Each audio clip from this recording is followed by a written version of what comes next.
Les gens disent ça tout le temps. Tu sais, les défaites forgent le caractère. Ok, quand est-ce que tu comptes avoir ce putain de caractère alors? Sérieusement? Quand est-ce que tu vas arrêter de perdre? Ça demande des années et des années et des années à faire la même chose. Encore et encore et encore. Ceux qui savent batailler, ceux qui savent se relever, sont ceux qui finissent par réussir. Ce sont les icônes. Il y a beaucoup de légendes dans ce monde, mais très peu d'icônes.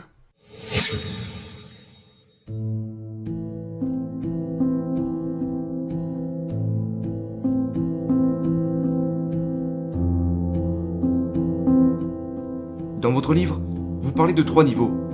Il y a les exécuteurs, les finisseurs et les nettoyeurs. Avant d'aborder les 13 points, si vous deviez simplement citer les différences entre les 3 niveaux, quelles seraient-elles? Vous savez, l'exécuteur est quelqu'un qui est bon dans ce qu'il fait, d'accord? Vous lui donnez un travail à faire, il fait ce travail. Ses résultats sont prévisibles, il n'y a rien d'incroyable, il n'y a rien d'exceptionnel, c'est convenable. Maintenant, les finisseurs sont des individus qui vous apporteront des résultats exceptionnels tant que vous leur donnerez un plan de match et qu'ils n'ont pas trop de variables à gérer. Ok? Et puis il y a les nettoyeurs. Les nettoyeurs vont chercher les meilleurs résultats, encore et encore. Mais voici la clé. Ils élèvent tous ceux qui se trouvent autour d'eux. Un nettoyeur va élever le niveau de ses coéquipiers. Et il ira chercher ce qui se fait de mieux de nombreuses fois. Pas qu'une fois, pas qu'une seule fois. Peu importe la situation, peu importe le poids qu'ils portent sur leurs épaules, ils ont la capacité de se concentrer, peu importe les circonstances. Et tu sais, quand on parle de sport, ok, on parle de gars qui doivent faire face à des blessures, qui ont aussi des problèmes personnels. Ce sont des êtres humains, comme tout le monde. Mais le nettoyeur ne ramène jamais ses problèmes au travail. Il ne les ramène jamais au travail. Une fois qu'il a mis le pied sur un terrain de football américain, un terrain de baseball, un terrain de foot, un terrain de basket, ça n'a aucune incidence sur lui. Aucune incidence. Tu sais, il y a des gars, quand tu les regardes s'entraîner, tu vois leur productivité fluctuer de bas en haut, tu sais, et cela n'a en général rien à voir avec ce qui se passe au travail.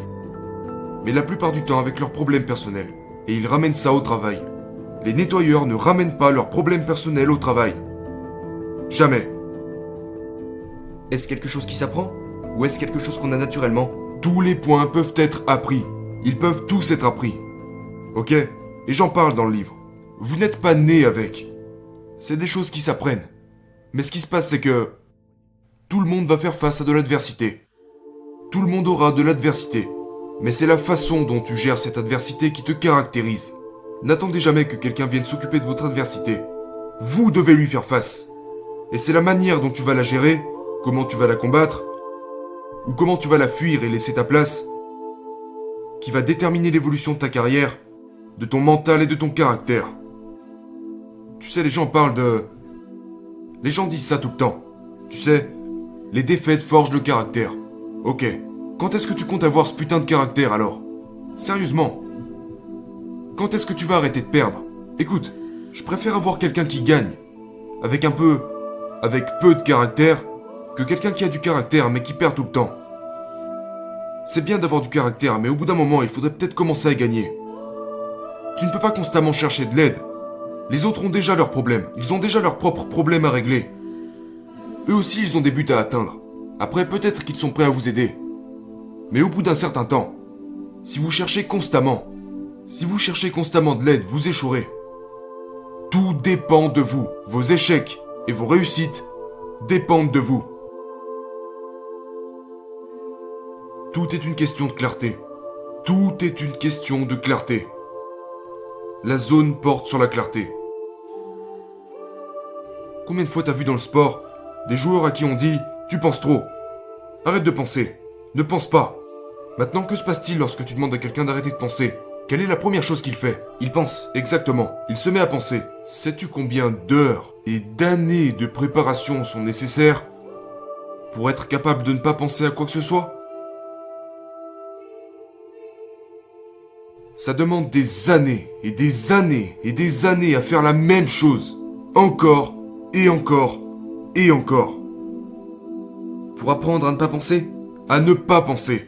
Pour être capable de de prendre une réaction et de la transformer en un réflexe.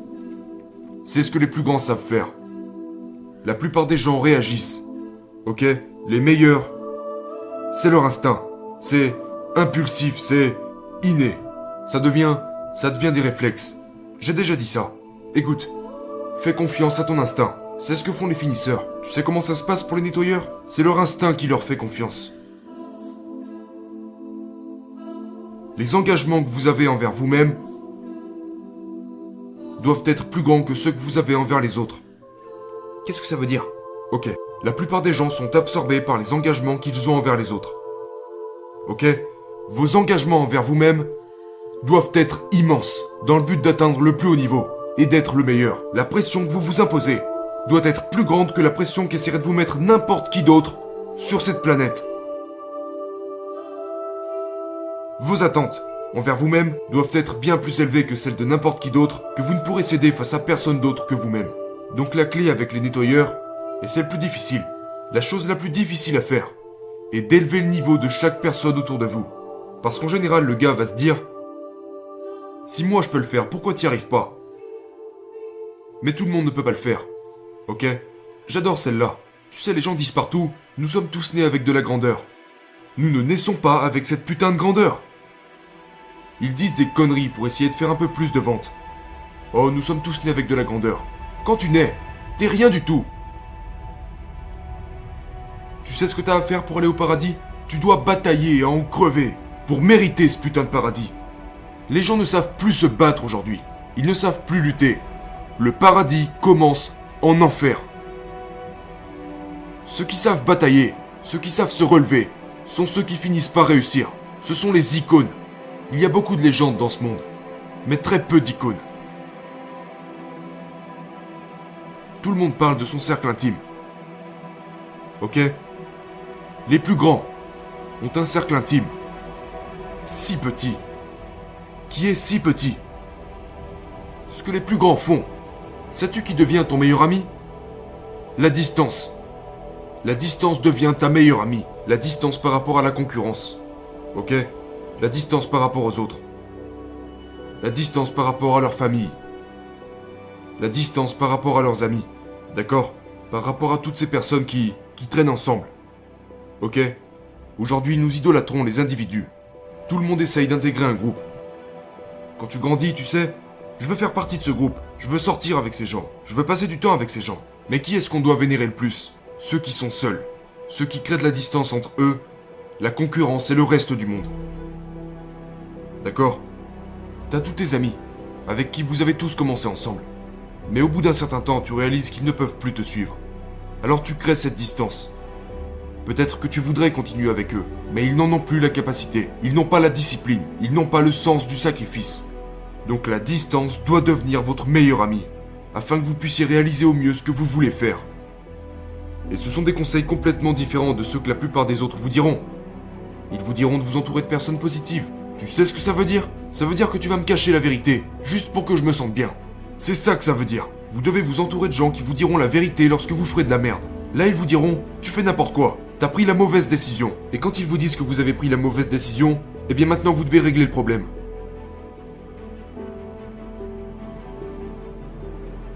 On a tous déjà échoué. Tout le monde a déjà échoué à quelque chose. Mais c'est un échec seulement si vous décidez que c'en est un.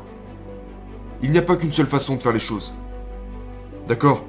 Quand vous avez une personne qui passe des appels téléphoniques pour vendre un produit, non est juste le début d'une conversation différente. Maintenant, si vous pensez qu'en ayant reçu un non comme réponse vous avez échoué, vous avez échoué. L'échec n'est rien de plus que l'image que vous en avez dans votre tête. Il faut être celui qui peut rebondir et se dire « Ok, certains vont dire non, d'autres vont dire oui, ok ? Mais es-tu prêt à comprendre pourquoi ils ont dit non, tu vois ? Pour que cela ne se reproduise pas au prochain appel. Et peut-être que c'était juste pas le bon moment. Juste parce que, tu sais, juste parce que tu n'as pas remporté le championnat une année, ne veut pas dire que tu as échoué. Ouais, ok, peut-être que tu n'as pas atteint l'objectif ultime cette année, mais l'année prochaine, tu te réoutilles et tu trouves de nouvelles manières d'y arriver. La première chose que Michael Jordan faisait chaque année, Et comme il le faisait aussi, c'est... Je dois ajouter quelque chose de nouveau à mon jeu. Et ce, à chaque année. Et c'est ce qui sépare les meilleurs des meilleurs de tous les temps.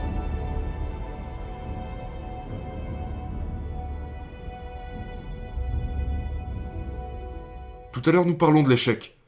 Alors voilà la clé à ce niveau-là. La résilience. La résilience. Quand les choses tournent mal, quand un tas de conneries commencent à se manifester, ok? Que tout le monde vous tire dans des directions différentes en vous disant que vous ne pouvez pas faire ci, que vous ne pouvez pas faire ça, tu as ça.